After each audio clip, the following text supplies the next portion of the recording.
Alors la Belle, c'est le laboratoire artistique du groupe Belle. Il a été créé en 2010 d'une volonté du groupe Belle de créer un laboratoire artistique en référence à une histoire assez longue de collaboration avec des artistes.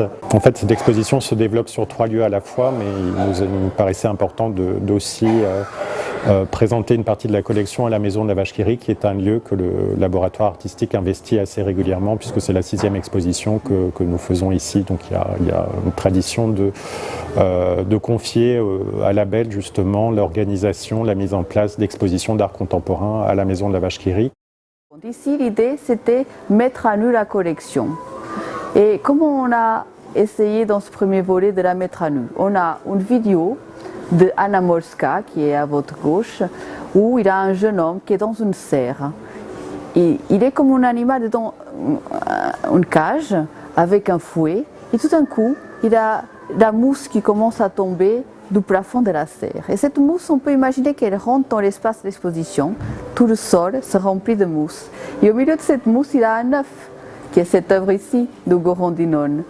Et cette mousse pouvait aussi s'asperger derrière nous avec les moulages de Ruben Grillo et aller jusqu'à des éléments nus eux-mêmes qui sont les Naked Parrots d'Étienne Chambaud, qui sont des photographies peintes avec des colorants alimentaires. Et de l'autre côté, on a un élément assez théâtral, qui on a un rideau en velours rouge qui nous amène aussi à un univers un peu soit théâtral, soit domestique, parce qu'on a les lampes de Ryan Gander, qui sont des cadeaux, des tentatives de preuve, disons, d'amour à sa femme, des lampes qu'il a conçues pour sa femme, qui sont constituées d'objets domestiques. Vous avez des passoires, une hache.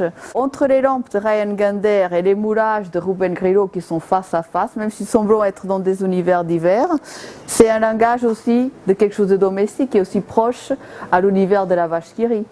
À l'entrée, vous avez vu, il avait le papier peint de Thomas Wald, qui est une œuvre de l'artiste. Ça nous rappelle une autre collection que la Belle aide à constituer avec la marque de Vache qui rit, c'est la collection des boîtes collecteurs de Vache qui rit.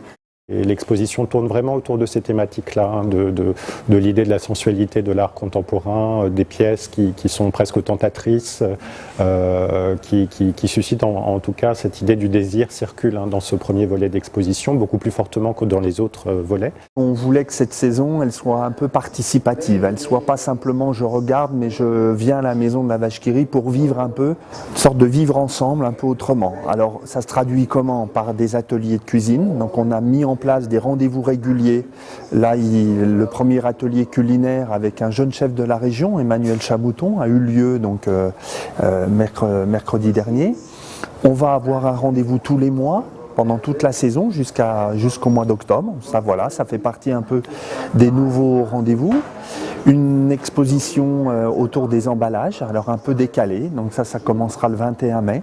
On va mettre en place des ateliers de fabrication et de confection de vêtements dans les établissements scolaires et avec les parents et les enfants sur des samedis. Donc c'est ce qu'on voulait, c'est qu'il y ait peut-être une lecture, un regard un peu différent. Donc c'est pour ça qu'on a appelé ça une part d'insolite.